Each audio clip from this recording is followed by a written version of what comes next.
Hey everyone, it's Outset Gaming back with another guide for Black Myth, Wukong.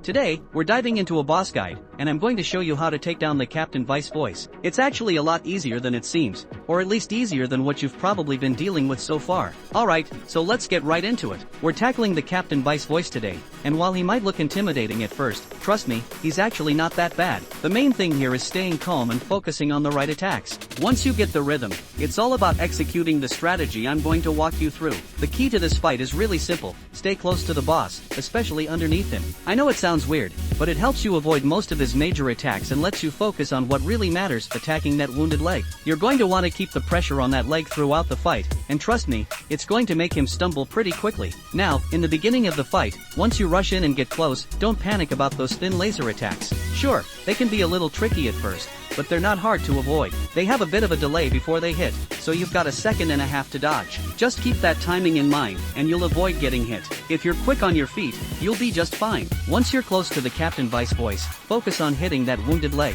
This is going to be your main source of damage for most of the fight. As you keep attacking, make sure you're keeping an eye on his movements. He'll try to back up or get some distance between you, but just keep on him. The closer you stay, the better your chances of landing hits and keeping him off balance. Now, here's a part where a lot of players get tripped up: when he starts to rise into the air. This is where you need to be ready to use your abilities strategically. As soon as he's airborne, that's your cue to hit him with the pluck of many skill. Timing is really important here, so don't rush it. If you're too eager and use your Wandering Wicked Spirit early, you'll break the stun and mess up your rhythm. Save that one for later, when he's more vulnerable. When the captain gets a little more aggressive, he's going to unleash a circular attack that can be hard to avoid if you're not prepared. This one spreads in all directions, and it might seem like a lot, but honestly, just jump over it. It's not a complicated attack, but it's easy to get caught off guard. So, stay alert and keep an eye on his movements. Timing your jump will help you avoid damage without breaking your flow. Now, if you're getting a little nervous about dodging his attacks, don't stress too much. Once you've got the rhythm down,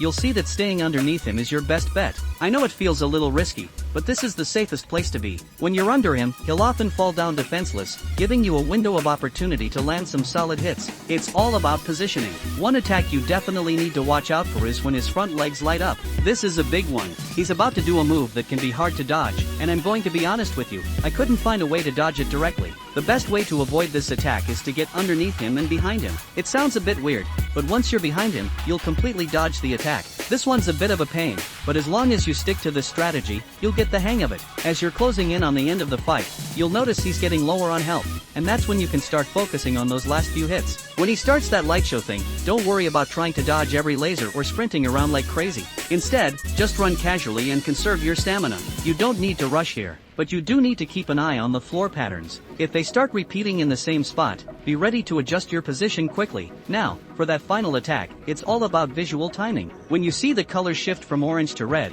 that's when you need to jump. It's all about getting a feel for the timing, so don't stress too much if you miss it by a second. Once you get the rhythm, it'll become second nature. But here's the thing, this attack is one of the last few hurdles, and it can feel a bit tricky because it's not just about dodging, but also about anticipating the moment when to react. As you get closer to the captain's final stages, you'll see his health dropping, and that's your cue to really buckle down. At this point, everything you've learned up until now is going to come into play. The strategy we've been working on throughout the fight, staying close, keeping pressure on his leg, jumping over his attacks, and positioning yourself underneath him, will all pay off. This is when everything comes together, and you'll see the finish line. One thing I want to remind you of is patience. It's easy to get impatient and try to rush through the final moments of a boss fight when you're so close to victory, but trust me, this is where most players slip up. When you're fighting the Captain Vice voice at low HP, it's still important to stay calm and wait for those key moments to strike. Every attack and every dodge counts now, so be careful not to rush into an attack you might regret. This is also a great time to make use of your transformation ability.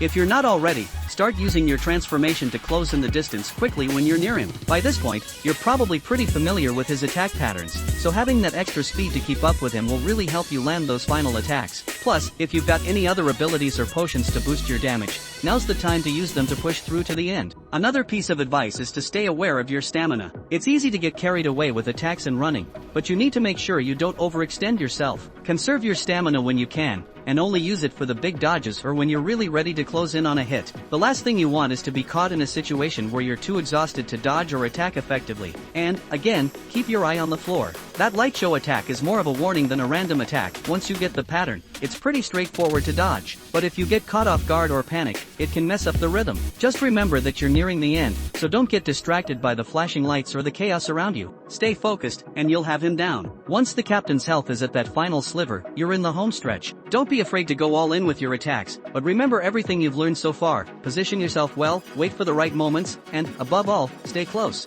Once you get those final hits in, you'll see him topple over, and the fight will be over before you know it. And there you have it. That's how you can take down the Captain Vice Voice. He's a bit of a weird boss, but once you understand his patterns and focus on those key moments, you'll have him down in no time. This fight is all about rhythm, timing, and patience. Stick to the plan, and you'll make it through just fine. Hopefully, this guide helps you out. Let me know how it goes in the comments. Did this strategy work for you, or did you have your own approach?